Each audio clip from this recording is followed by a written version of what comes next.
Bom dia, Deus abençoe a sua vida. Nós estamos mais um domingo aí estudando a palavra do Senhor nessa escola bíblica dominical e espero que esses momentos aqui sejam momentos edificantes para você, para mim, para todos nós, possamos ser consolados, edificados, ser corrigidos também em nossos procedimentos através da palavra do Senhor.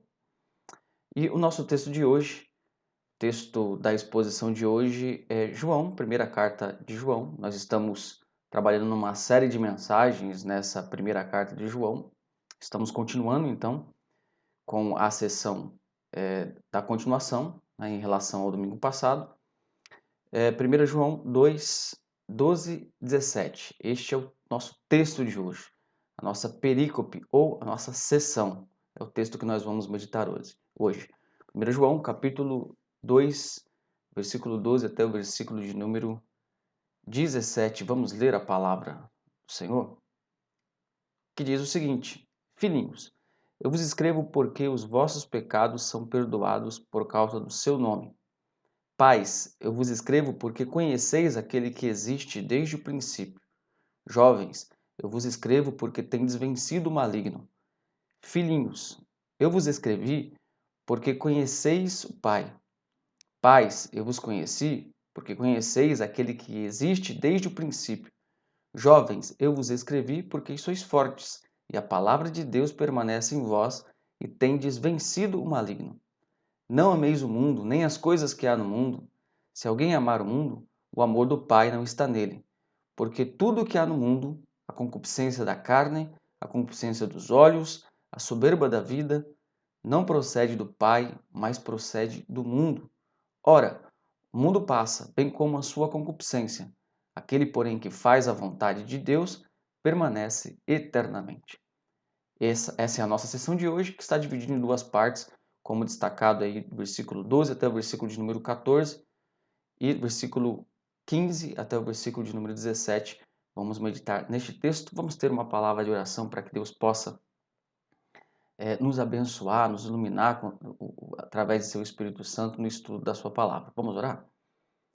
Bendito Senhor, nós nos colocamos diante de Ti, com temor e tremor diante da Tua presença, ó Pai, neste estudo desta manhã, Escola Bíblica Dominical, ainda neste momento de crise sanitária, de crise financeira, política, no país, no mundo todo, pedimos a Tua bênção, Pai querido, para que possamos aproveitar este estudo da melhor maneira e possamos glorificar o Teu santo nome, Pai querido, através deste momento. Que nós te pedimos, através do único mediador entre Deus e os homens, Jesus Cristo. Amém. Antes de entrar no texto, porém, é sempre bom a gente fazer uma recapitulação e faremos após eu introduzir uma questão importante aqui, uma pergunta. Você sabe a diferença de algo que está no mundo para algo que é mundano? Os evangélicos se acostumaram muito com essa expressão, tal coisa é mundana, tal música é mundana, tal tipo de roupa é mundana, tal tipo de procedimento, tal tipo de comportamento é um comportamento mundano. Mas por muito tempo, e até hoje isso acontece, os evangélicos têm tido uma noção errada daquilo que é mundano. Você sabe diferenciar aquilo que está no mundo para aquilo que é mundano? O nosso texto vai trabalhar com essa questão e com outras questões também. Eu convido você a continuar até o fim, porque esse texto apresenta grandes desafios de interpretação e lições preciosas para a nossa vida no momento que nós estamos vivendo aí, onde várias coisas do mundo se apresentam para nós. Algumas coisas boas, outras coisas não tão boas assim, e que nós devemos, inclusive, rejeitar. Bom, mas antes nós sempre fazemos uma recapitulação para que a gente possa aí fixar o ensino das Sagradas Escrituras e nós estamos estudando já há alguns domingos a segunda parte, que é a primeira grande parte desta carta, a primeira epístola de João, a segunda parte que trata do tema aí, vivendo na luz, e nos dá características daqueles que vivem na luz. Esse trecho grande vai do capítulo 1, verso 5, até o capítulo 2, verso 29. Numa primeira oportunidade, nós estudamos o capítulo 1, verso 5 e 7, cujo tema nós trabalhamos Deus é luz. E vimos que a perfeita santidade de Deus é o pressuposto básico para o nosso relacionamento com Ele. Ou seja, aquele que quer se relacionar com Deus deve levar em consideração que Deus é santo, que Deus é luz. E depois nós fomos apresentando as características ou os critérios daqueles que vivem na luz. No capítulo 1 ainda, versículo 8 até o capítulo 2, versículo 2, nós vimos que aquele que quer viver na luz deve renunciar ao pecado. Este foi o primeiro critério apresentado por João. Nós vimos também no capítulo 2, versículo 3 até o versículo 11, que foi o estudo que nós fizemos no domingo passado, que aquele que quer viver na luz deve obedecer a Deus.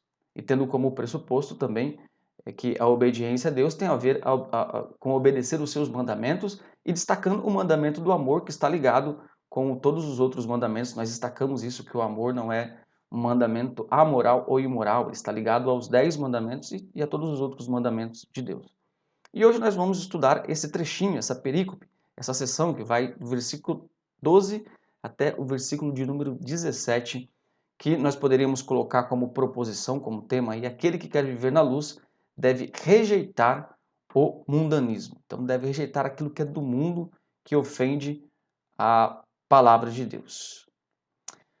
Antes, porém, de entrar até mesmo no texto, há algumas coisas neste texto que merecem nossa consideração em relação ao contexto remoto, que é a relação deste texto com os outros textos desta mesma carta. Então, alguns estudiosos têm colocado dúvida sobre a unidade desse texto em relação ao restante da epístola. Alguns dizem até que esse texto não pertence, que essa perícope não pertence a essa epístola, foi colocada por um editor. Então, alguns dizem que a linguagem desse trecho é uma linguagem muito direta, quando João diz, olha, eu vos escrevi, ele usa uma linguagem, parece que um pouco mais direta. Também a estrutura literária desta parte, especialmente o versículo 12 até o versículo de número 14, é uma estrutura bastante poética, uma estrutura diferente daquilo com a qual João vem trabalhando antes e depois também. E muitos têm encontrado uma dificuldade de relação de assunto também entre o contexto e este texto que nós vamos estudar hoje. Bom, apesar dessas opiniões, nós não concordamos com essas opiniões que duvidam da unidade deste texto em relação ao todo da primeira carta de João. Nós discordamos disso, nós acreditamos que existe uma unidade entre este texto e todo o restante da carta de João. Pelo menos por alguns motivos que eu descrevi aí. Primeiro, a expressão vos escrevo. Essa expressão que aparece na nossa perícope também aparece anteriormente no capítulo 2, versículo 1, versículo 7 e versículo 8. Então, não é algo atípico que acontece nessa sessão. João já vem demonstrando essa expressão, então é algo que já ocorreu. Existem também assuntos em comum. Os assuntos que João propõe nesta perícope não são assuntos novos. É claro que ele vai desenvolvendo os assuntos, ele vai apresentando cada vez mais assuntos novos. Todavia, por exemplo, a questão do perdão, que nós temos perdão em Cristo Jesus. É um assunto que João já vinha tratando e ele repete, então existe uma unidade nesse sentido. E os versos 12, os versos 12 até o verso 14, é uma espécie de antecipação para a subseção, que vai do verso 15 até o verso 17, e também para os assuntos posteriores. É óbvio que há uma ênfase diferente nessa sessão que nós vamos estudar, porque muito provavelmente João agora ele realmente se direciona nessa sessão para os crentes. Ele começa a falar para os crentes, mostrando que ele tinha convicção de que aqueles, naquela região, aqueles receptores dessa carta, que eram crentes, eles tinham tido um encontro com Jesus e estavam usufruindo das bênçãos da salvação. Por que é importante? Por que foi importante João escrever isso? Porque até aqui, João, obviamente, estava escrevendo para os crentes. Todavia, João estava trabalhando muito com a questão de algumas heresias que os falsos mestres proferiam. Então, João falava para os crentes, só que colocando ali com um recurso que é chamado de diatribe, frases daqueles falsos mestres e mostrando que aqueles falsos mestres estavam errados. Por exemplo, aquele que diz, quando João diz, no contexto anterior, aquele que diz que ama a Deus, mas não guarda os seus mandamentos. Então está se referindo provavelmente a uma fala dos falsos mestres, né? Ou a um tipo de erro dos falsos mestres. Agora João, ele se direciona para os crentes, mostrando ali a sua convicção de que aquelas pessoas da igreja de diversas classes tiveram um encontro com Cristo e ele prepara o terreno para falar sobre a rejeição ao mundanismo, que é exatamente o tema dessa perícope, rejeitando ao mundanismo. Vamos para o texto, então? Quando nós olhamos para esse texto, especialmente na primeira subseção, que vai dos versículos 12 até o versículo de número 14, nós vemos que é uma seção bastante estruturada, né? Tem duas séries de 3 frases e essas 3 frases elas se repetem, são duas séries de 3 frases que elas se repetem, nós vamos ver o porquê dessa repetição e é algo bastante interessante. Dentro dessa questão, a primeira coisa que nós temos que responder, antes até mesmo de ler os versículos, né, de analisar um pouco os versículos, a primeira coisa que nós temos que responder é qual é a identidade que significa essas palavras aí que João usa, filhinhos, jovens e pais. Especialmente aí na subseção, né? Na primeira subseção, do versículo 12 ao versículo de número 14. Bom, existe um debate muito grande a respeito disso. Existe realmente uma discussão muito grande entre os estudiosos a respeito do que significa esses filhinhos, esses jovens, esses pais. Eu vou apresentar então aqui algumas visões e vou mostrar qual visão a gente vai acompanhar, qual é a visão mais provável. Então, como está descrito aí, acompanhe. Algumas pessoas pensam que João está dizendo filhinhos, jovens e pais, né, está dando uma ordem aí, uma exortação, uma orientação para cada uma dessas classes de pessoas. Alguns acreditam que a gente deve interpretar isso de modo literal, ou seja, que filhinhos ali, que é a palavra que pode ser traduzida como criança também, né, realmente significa pessoas de idade pequena, vamos dizer assim, né, crianças mesmo, né? E os jovens seriam jovens, literalmente, pais seriam pessoas mais velhas, literalmente, em termos literais, em termos de idade mesmo. Outros acreditam que isso deve ser interpretado de forma metafórica, que João estava, na verdade, se referindo aos estágios espirituais do crente. Então, os filhinhos seriam aqueles que são novos convertidos, os jovens, aqueles que estão no processo de crescimento espiritual, e os pais, aqueles que já têm uma maturidade espiritual. Outra opinião, que é a opinião C aí, acredita que filhinhos é uma expressão que cabe a toda a igreja. Pelo menos nessa primeira parte dessa opinião, é interessante porque usa o próprio contexto. No próprio contexto, realmente, João chama toda a igreja de filhinhos. E, segundo essa opinião, jovens aí, a palavra jovem significaria aí, seria uma designação a uma classe de oficiais da igreja, os diáconos, e a palavra pai seria uma designação aos presbíteros da igreja. Aí já fica um pouco difícil de ter base essa opinião. E a opinião D e E são as opiniões mais razoáveis. Na segunda opinião D, filhinhos seria toda a igreja, e jovens e pais seriam níveis diferentes de espiritualidade da igreja. Então, sendo os jovens aqueles que estão crescendo na maturidade e os pais aqueles que já cresceram, provavelmente também os líderes da igreja que teoricamente seriam aí mais maduros na fé. E alguns enxergam também, como por exemplo Agostinho, nessa opinião E, que essas nomenclaturas referem-se às qualidades espirituais que devem caracterizar todos os cristãos a qualquer momento. Isso também não deve ser rejeitado. Por isso, nós apresentamos aqui entre aspas, uma solução, né, que seria uma mescla dessa opinião D com a opinião E. Então, filhinhos, jovens e pais seria uma designação para toda a igreja, filhinhos, né? Jovens e pais seria uma designação para pessoas de níveis diferentes de espiritualidade. Todavia, todas essas qualidades que são atribuídas aqui aos filhinhos, jovens, aos pais, podem e devem caracterizar todos os cristãos da igreja e todos os cristãos por que não dizer todos os cristãos de todas as épocas, tá bom? Então é assim que nós vamos levar em consideração essa questão. Vamos lá, amados irmãos, vamos fazer a leitura. Versículo 12 começa aí, filhinhos, né? Que pode se referir como toda a igreja, né? E filhinhos, eu vos escrevo, porque os vossos pecados são perdoados por causa do seu nome.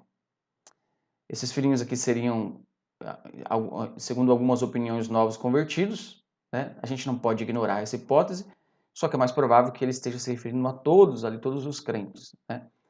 O João ele vai usar palavras diferentes, que são traduzidas como filhinhos em português, mas palavras diferentes no texto grego. Você pode perceber aí que no versículo 12 ele usa uma palavra diferente da palavra que ele usa no versículo 13, por exemplo, né? Na verdade é o versículo 14 em algumas versões. A nossa versão é 14, em outras versões é o versículo 13. Existe uma pequena diferença de tom nessas duas palavras, mas nada que seja assim tão relevante para que consideremos assim duas palavras tão diferentes. Ele está usando essas duas palavras como sinônimos, né? Por isso que a tradução, pelo menos a tradução Revista Atualizada, preferiu traduzir como filhinhos, né? Essas duas palavras. O destaque aqui para o fato de que, filhinhos, vos escrevo porque os vossos pecados são perdoados.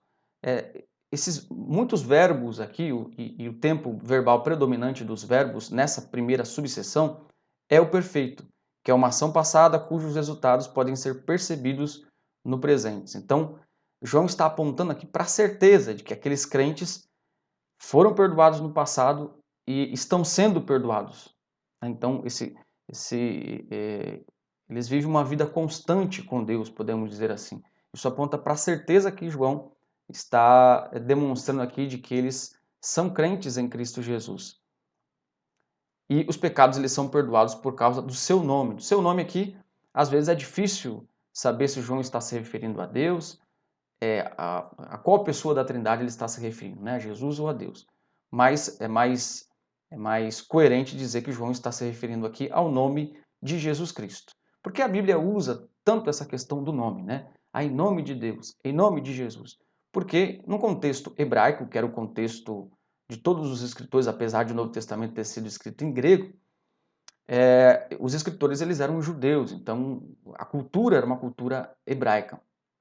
E do ponto de vista da cultura hebraica, o nome é o que caracteriza a pessoa. O nome está intrinsecamente ligado à pessoa. Então, dizer que os pecados são perdoados no nome de Jesus significa dizer que os pecados são perdoados por causa dele, por causa de Jesus, por causa do seu caráter, por causa de sua personalidade. Demonstrando assim que a base do perdão é o próprio Jesus. Ou seja, não há perdão fora de Jesus Cristo. Não há perdão sem Cristo. Isso é importante a gente entender. Filhinhos, eu vos escrevo porque os vossos pecados são perdoados por causa do seu nome. Versículo 13 diz o seguinte: Pais, eu vos escrevo porque conheceis aquele que existe desde o princípio. E jovens, eu vos escrevo porque tendes vencido o maligno. Então veja aí os dois níveis de maturidade de pessoas, né? Os pais, aqueles que são mais maduros, né? Pessoas espiritualmente maduras na igreja, e os jovens, que seriam pessoas que estão crescendo em maturidade. Então ele diz: Pais, eu vos escrevo porque conheceis aquele que existe desde o princípio. Mais uma vez o verbo no perfeito, né? Uma ação passada cujos resultados estão no presente também, podem ser percebidos no presente. Lembrando que a palavra conhecer, ela não tem um sentido aqui, e também na cultura hebraica, de conhecimento somente de um fato, ou um conhecimento intelectual somente. Conhecer diz respeito ao relacionamento íntimo. Então vocês podem se lembrar do texto em que Jesus dirá para os falsos profetas naquele dia: Eu não vos conheço. Né? Não é que Jesus não sabia da existência deles. Claro que Jesus sabia. A questão de não conhecer é o fato de que Jesus está dizendo: Não tive nenhum relacionamento com vocês. Vocês nunca tiveram um relacionamento comigo. Vocês viveram na impiedade. Então, esse é o sentido de conhecer, ter um relacionamento íntimo. Então, João está falando aqui: olha, as pessoas mais maduras da igreja ali, na fé. Eu vos escrevo porque vocês têm um relacionamento com Deus. Vocês conhecem, né? Têm um relacionamento com aquele que existe desde o princípio. Está provavelmente se referindo a Cristo aqui e à pré-existência de Cristo. Ele sempre afirma essa pré-existência de Cristo para mostrar e até para combater os pensamentos errados da época, né? Que consideravam Jesus somente como um ser humano normal ou ignoravam alguma natureza de Cristo, ou a sua humanidade ou a sua divindade. Então, vocês têm um relacionamento íntimo com aqueles que sempre existiu. Existir desde o princípio é uma expressão que ressalta pré-existência. Jovens, como eu disse, se refere àqueles que estão ativamente no crescimento espiritual, não são maduros ainda, mas estão crescendo e estão diretamente envolvidos aí no viver, na batalha cristã, na luta contra Satanás. E ele diz aos jovens: tendes vencido. O verbo também está no perfeito e a tensão aqui do já e ainda não está bastante clara, porque eles dizem que os jovens têm vencido. Né? A palavra aqui grega tem um sentido de dominar. Ou seja, como se ele dissesse, na batalha contra o mal, que é o maligno, que não é uma referência só ao mal, mas à própria pessoa de Satanás, é como se ele dissesse, na batalha contra o mal vocês estão sendo vitoriosos, vocês estão vencendo. Todavia, esse tendes vencido deve ser entendido aí dentro da tensão já e ainda não. É óbvio que os crentes eles já venceram a batalha contra o mal em certo sentido, porque essa vitória é garantida em Jesus Cristo. Mas isso ainda não ocorreu completamente. Nós estamos ainda esperando a consumação de todas as coisas, por isso a tensão já e ainda não. Bom, e o último versículo que finaliza essa primeira subseção, versículo 14, que de uma forma muito curiosa vai repetir praticamente tudo aquilo que o João disse nos versículos 12 e 13. Então João vai repetir isso. Isso também tem sido motivo de bastante discussão entre os estudiosos, porque eles se perguntam por que João repete quase a mesma coisa, poucas diferenças, né? Versículo 14 diz o seguinte: Filhinhos, eu vos escrevi porque conheceis o Pai. Pais, eu vos escrevi porque conheceis aquele que existe desde o princípio. Jovens, eu vos escrevi porque sois fortes e a palavra de Deus permanece em vós e tendes vencido o maligno. Então, por que o João repete aquilo que ele já havia dito e repete isso quase que na íntegra, né? Versículos 12 e 13. Então, existem várias opiniões. Alguns dizem que João ele quis dar uma ênfase aqui, né? Ele quis enfatizar essas características para essas três classes de pessoas. Né? Outros dizem que existe no texto elementos de oralidade e até os liberais. Os liberais são aqueles teólogos que não acreditam mais na sobrenaturalidade, que não acreditam mais nos milagres da Bíblia. Esses a gente, a maioria da opinião deles a gente rejeita. A gente fica aquilo com algumas coisas que têm interesse, mas nesse sentido aqui eles estão errados, não há nenhum problema de edição aqui. A questão principal aqui das diferenças está no verbo que é traduzido em português como escrever. Então, vocês percebam que nos versículos 12 e 13, o verbo está no tempo presente do indicativo. Eu vos escrevo. Então, é como se João estivesse dizendo, eu estou escrevendo isso para vocês, pais. Eu estou escrevendo isso para vocês, filhos. Estou escrevendo isso para vocês, jovens.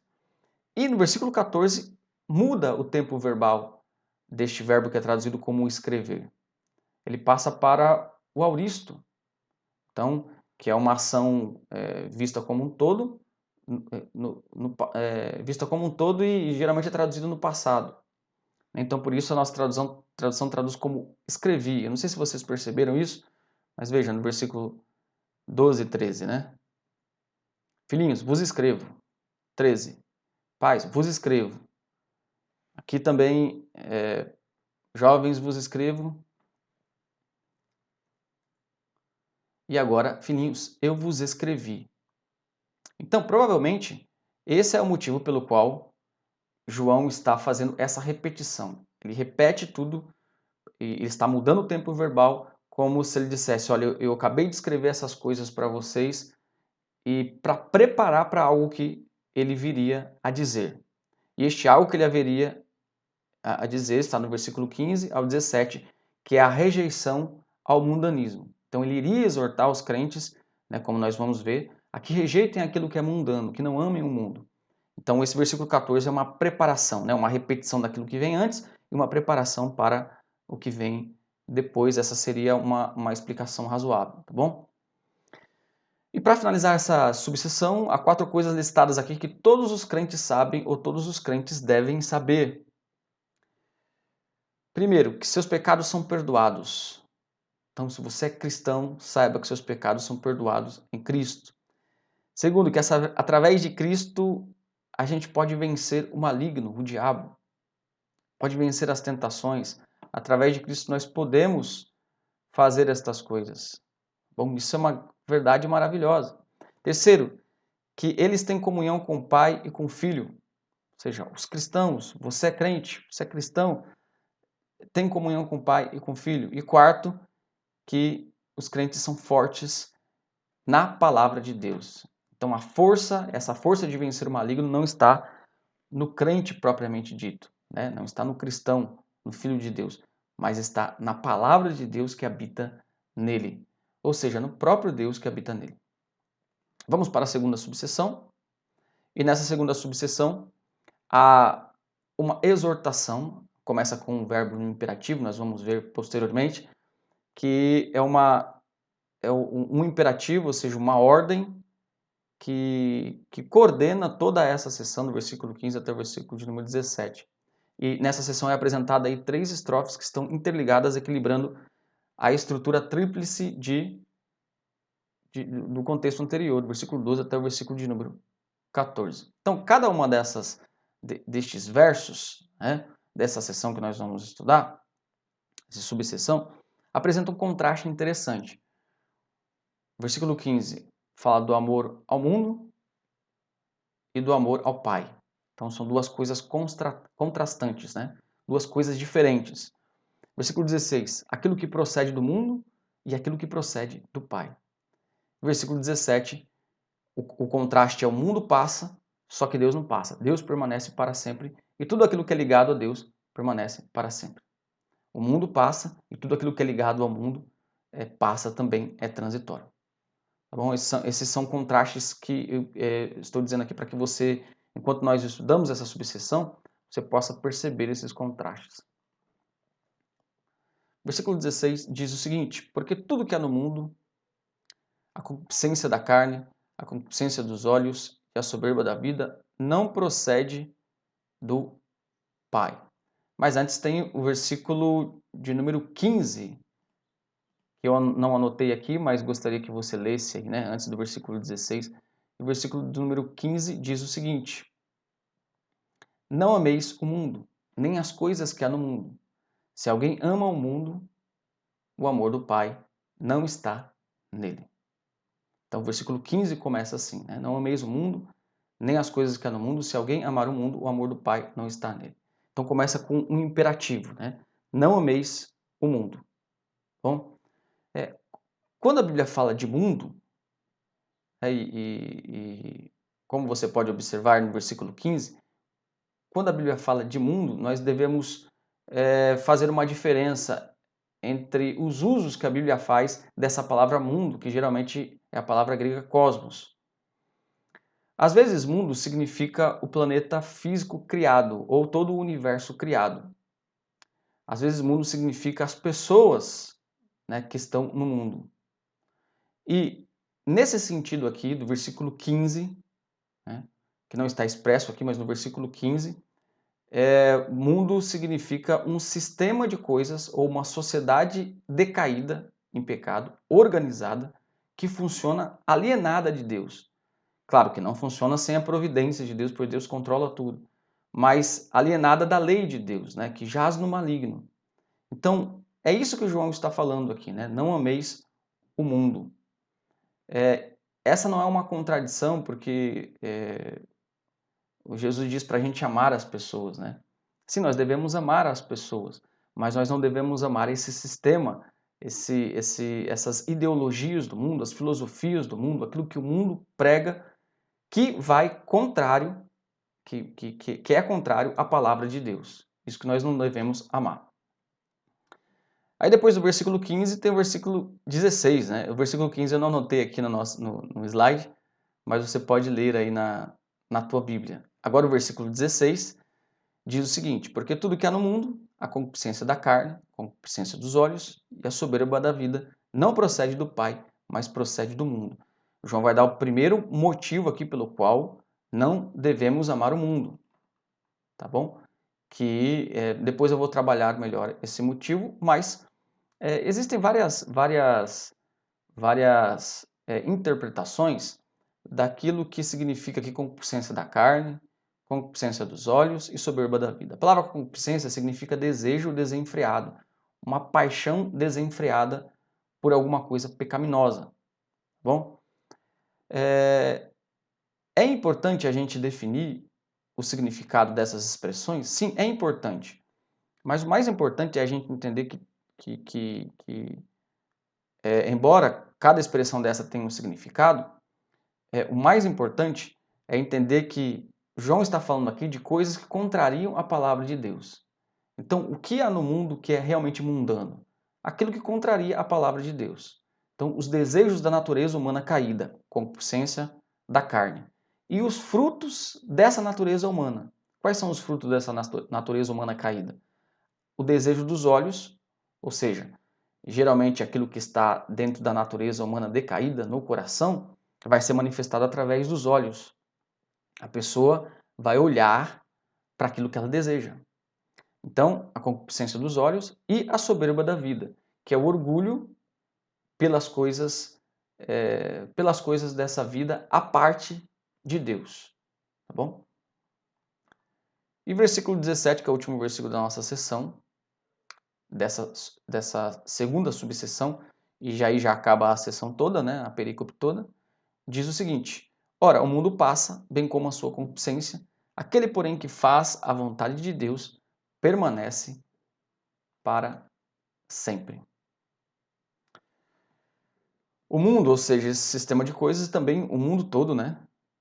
Exceto os cristãos, porque os cristãos não vão passar, não vão perecer. Né? Então, o que ele está dizendo é o seguinte: essas coisas do mundo, essas coisas que são pecaminosas do mundo, elas passam. E aqui o presente do indicativo indica que elas estão passando. Né? A nova aurora está nascendo e as coisas do mundo estão passando. Aquele, porém, que faz a vontade de Deus permanece para sempre.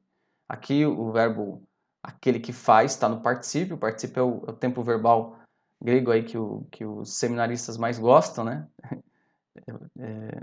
É bem complicado entender aqui essa relação, porque o particípio ele tem sempre uma relação com o verbo principal. Então, o particípio é este verbo aquele que faz e permanece é o verbo principal. Como o particípio é um particípio presente, ele tem uma ação concomitante, né? Ao mesmo tempo. Então, aquele que faz a vontade de Deus, isso acontece ao mesmo tempo, né? Ele permanece para sempre.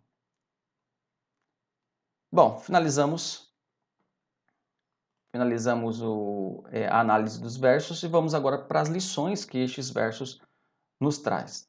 Bom, a primeira lição que eu quero compartilhar são lições lógicas que estão no texto, só que eu quero organizar essas lições em três lições ou três aplicações. A primeira lição é: deixe de amar este mundo mal. E por que essa lição é deixe de amar? Porque esse imperativo que João usa aqui, que é o imperativo presente, ele expressa uma ação que está sendo feita e deve parar de ser feita. É claro que ele está falando para crentes, mas muitos entendem que por causa disso ele está também se dirigindo aos falsos da igreja. Então, pare de amar o mundo. E essa então é a primeira exortação para nós, porque muitas vezes, até mesmo nós que professamos ter um encontro com Jesus, nós caímos nesse pecado, caímos nesse erro de desejar as coisas do mundo. Então, deixe de amar este mundo mal. Essa é a primeira aplicação para nós. Devemos rejeitar tudo aquilo que se opõe a Deus. E aqui é interessante a gente definir o que é mundo, né? O que é mundanismo. É óbvio que a gente não vai rejeitar do mundo tudo, né? Porque tem muitas coisas boas no mundo. E na verdade Deus criou todas essas coisas boas. Então, eu volto à questão lá da introdução, né? Muitas pessoas falam que de música do mundo, amizade do mundo, costumes do mundo, que nós temos que rejeitar aquilo que as pessoas do mundo fazem, mas nós temos que rejeitar aquilo que as pessoas do mundo fazem, desde que essas coisas que elas fazem estejam contrárias à palavra de Deus. Se não é contrário à palavra de Deus, nós podemos fazer.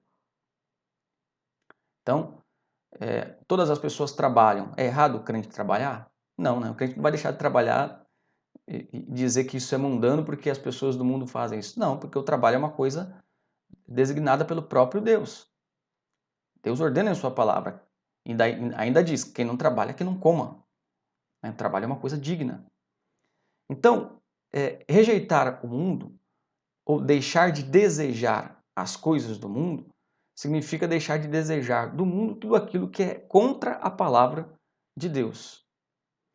Então, algumas pessoas têm dúvidas sobre se o crente pode ouvir músicas que não são cristãs. Então, não há nenhum texto dizendo que o crente tem que ouvir somente músicas feitas por cristãos. E que crente não pode usufruir de coisas feitas por pessoas que não são crentes. Então, por exemplo, nós vestimos alguns tipos de roupas que não foram feitas por crentes, mas não tem nenhum problema a gente vestir. Desde que a gente entenda que essas roupas não estão ferindo as Sagradas Escrituras. Então, se algum filme, se alguma música, se algum poema não fere as Sagradas Escrituras, então a gente não pode dizer que esse filme, que essa música, que esse poema, etc., é mundano. Se não fere, não é mundano. Então, o padrão do que é, para a gente definir o que é mundano e o que não é mundano, o que deve ser rejeitado e o que não deve ser rejeitado, é a palavra de Deus. Inclusive, existem muitos hinos cristãos que são mais mundanos do que músicas seculares, do que músicas do Roberto Carlos, por exemplo. Né? Hinos ditos cristãos que têm a letra ali, que não tem nenhuma base na escritura, e se constituem, então, hinos mundanos, né? Porque não tem base na escritura ou acabam falando algum tipo de heresia, né, em sua letra. Uma outra coisa que a gente tem que entender aqui é que o mundo promete, mas não atende às verdadeiras necessidades do ser humano. Então, esse sistema decaído, ele promete a todo momento suprir as suas necessidades, para que você o ame, para que você o deseje. Mas ele não consegue cumprir isso. É por isso que essa frase aqui, nesse aspecto, é uma realidade. O ser humano tem um vazio do tamanho de Deus. Alguns dizem que foi Agostinho que falou isso, outros dizem que foi outro escritor. Então essa frase é atribuída a algumas pessoas. Mas dentro desse contexto, essa frase é uma realidade. Ou seja, somente Deus pode preencher, pode dar real satisfação ao ser humano. As coisas deste mundo, a bebida, a comida, os vícios, né, são coisas que trazem algum tipo de satisfação momentânea, mas só Deus pode trazer verdadeira satisfação. Por isso, deixe de amar este mundo mal. Nós temos que tomar cuidado com as redenções que este mundo promete. Veja, nós vemos essas redenções através das ideologias e através das filosofias. Até mesmo coisas boas que Deus preparou para que a gente usufruísse, muitas vezes a gente transforma em redenção. E a gente acaba amando de uma maneira pecaminosa estas coisas.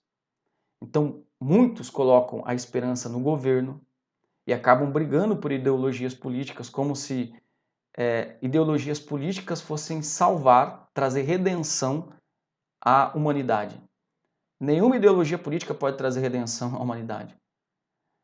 E não importa a ideologia que esteja dominando, o pecado sempre vai existir enquanto esse mundo existir. Então sempre vai existir preconceito, pobreza, doença, etc. Nenhuma ideologia pode solucionar isso. A educação também não pode solucionar isso. A educação não é a redenção. É claro que a educação é importante, mas ela não é um instrumento redentivo. O sistema socioeconômico também não é. Como Karl Marx pensava que para solucionar todos os problemas da sociedade é só destruir o capitalismo. O capitalismo que era o problema da sociedade. Não, a Bíblia não diz isso. Tá bom? E a gente acreditar nestas coisas torna a gente amantes do mundo, das coisas do mundo. Muitos acreditam, por exemplo, na redenção, na ciência como redenção, na saúde, né? Na ciência ligada à saúde como redenção. E veja, irmãos e amigos que estão ouvindo, muitas e muitas vezes Deus envia estas pragas e pandemias, por exemplo, para mostrar para a gente que essas instituições da sociedade em que muitas vezes colocamos o nosso coração de maneira demasiada, elas não merecem ser tratadas como meios de redenção para a humanidade. Só Deus pode redimir a humanidade. Nós não podemos, então, amar estas coisas. Tá bom? Então, essa é uma coisa importante. Temos que tomar cuidado com uma certa idolatria. Não devemos idolatrar nenhuma dessas instituições, né? E assim por diante, tá bom? Aí você me pergunta, pô, mas Deus pode mandar uma praga? Deus pode castigar as pessoas assim? Sim, isso, segundo as Sagradas Escrituras, nós vemos claramente isso. Deus enviou o dilúvio, Deus enviou as 10 pragas no Egito, e Deus levantou a Síria contra o reino de Israel, Deus levantou a Babilônia contra o reino do sul, etc, etc, etc. Deus ele age conforme lhe apraz, tá bom? Nessa tabela, nós vemos aqui uma espécie de paralelo entre essas 3 citações aqui do que há no mundo, de João, concupiscência da carne, dos olhos e a soberba da vida, um paralelo entre essas 3 citações com o pecado original e com a tentação de Cristo. Este paralelo não é um paralelo perfeito. Alguns estudiosos têm feito este paralelo, mas ele não é um paralelo perfeito porque não há ligação perfeita entre cada um desses itens. Mas é interessante a gente observar esse paralelo, porque a gente vê que todas essas coisas ruins que há no mundo foram apresentadas por primeiro casal no pecado original, e eles caíram. E também foram apresentadas para Cristo em sua tentação, e Jesus Cristo não caiu nesses pecados.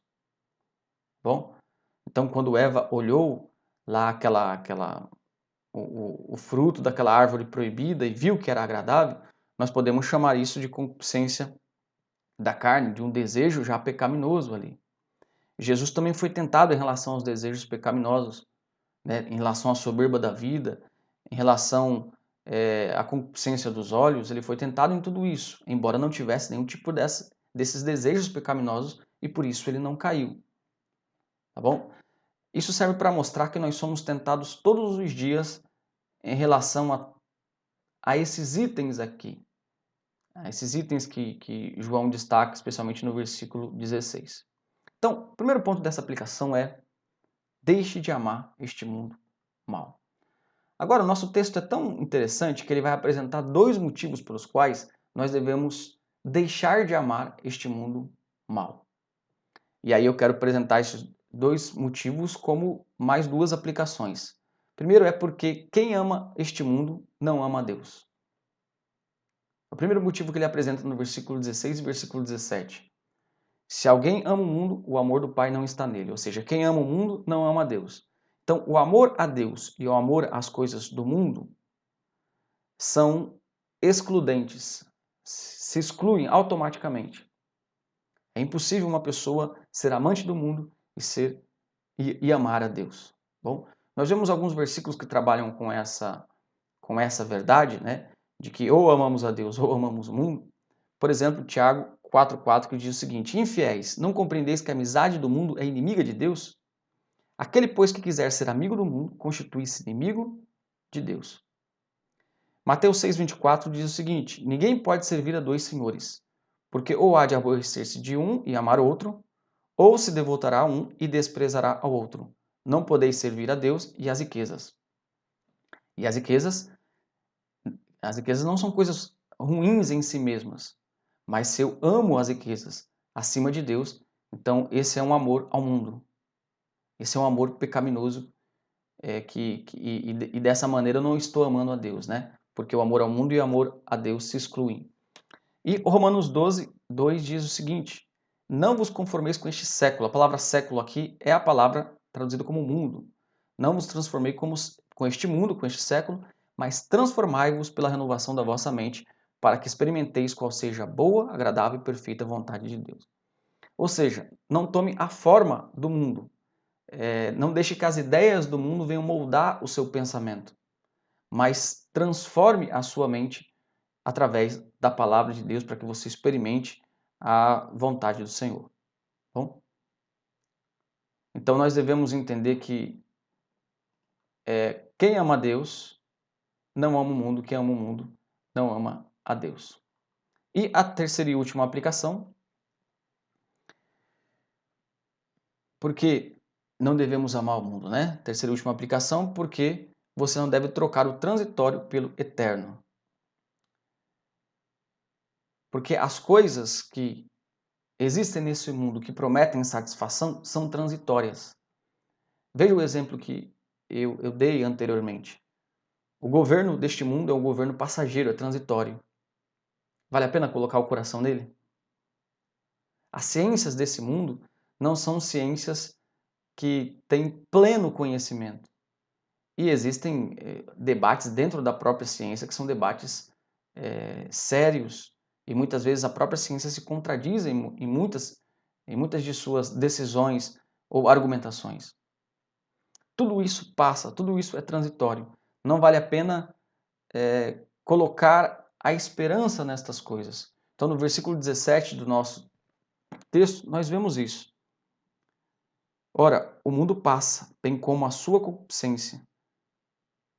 Tudo isso vai passar, tudo isso é transitório. Aquele, porém, que faz a vontade de Deus permanece para sempre.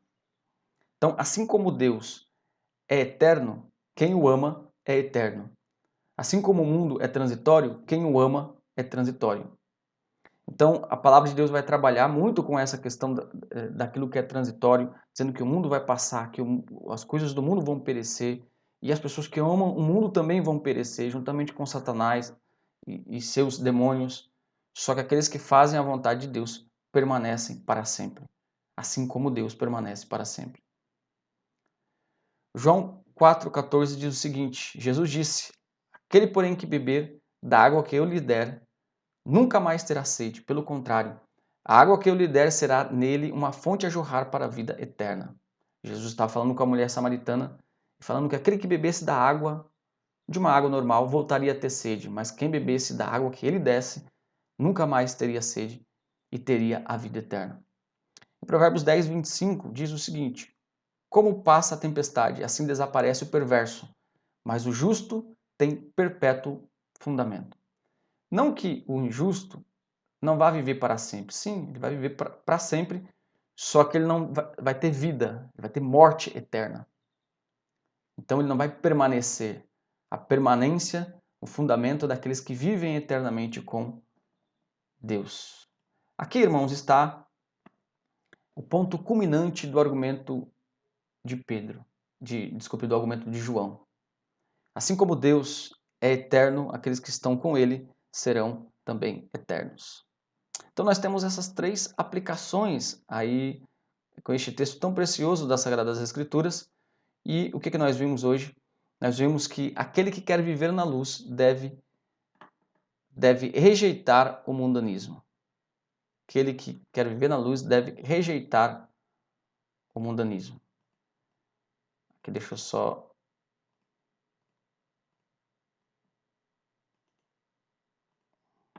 atualizar aqui esta conclusão. Aquele que quer viver na luz deve rejeitar o mundanismo, porque quem ama o mundo não ama Deus, e porque o mundo é passageiro, enquanto o Pai é eterno. Então que Deus abençoe a sua vida. Eu quero deixar esta mensagem aqui desse cântico, mostrando que só há plena satisfação em Cristo. Esse cântico é um cântico antigo, eu vou colocar o link aqui na descrição desse vídeo, que tem uma letra muito bonita, onde o autor conta o seu testemunho, dizendo que vagava pelo mundo sozinho, faltava a direção para ele, ele procurou ser feliz com as coisas do mundo, mas ele não encontrou felicidade verdadeira, até que um dia ele se encontrou, ele viu Jesus, claro que isso é uma poesia, né? Ele se encontrou com Jesus carregando a sua cruz e em seus passos felizes ele caminhou. Hoje sou feliz com Jesus ao meu lado e caminhando vou agradecendo a Deus. Só a plena satisfação em Jesus Cristo e não nas coisas do mundo. Por isso devemos rejeitar o mundanismo. Deus abençoe a sua vida. Vamos proceder a uma oração. Senhor, nós te glorificamos por essa oportunidade, ó Pai, que o Senhor nos dá de poder estudar a tua palavra e de ser exortado, Senhor, com estas lições, as quais nos mostram que não devemos amar o mundo, que não devemos amar o mundo, porque se amarmos o mundo, não estamos amando ao Senhor. Que não devemos amar o mundo, porque o mundo passa e o Senhor é eterno. Ó Deus, nos ajuda, porque somos tentados todos os dias, ó Pai. E muitas vezes até caímos, pecamos diante das tentações que este mundo coloca na nossa frente. Mas nos ajude, Senhor, a lutar. O Senhor mesmo tem dito, através desse texto, que nós vencemos o maligno, que a palavra de Deus está em nós, que nós temos um relacionamento contigo. Ó Pai, por isso, esteja conosco, Senhor, através do Teu Espírito Santo, nos ajudando em todos esses desafios. Abençoa também, ó Deus, aquele que não teve encontro com o Senhor ainda, aquele que está ainda buscando satisfação nas coisas deste mundo.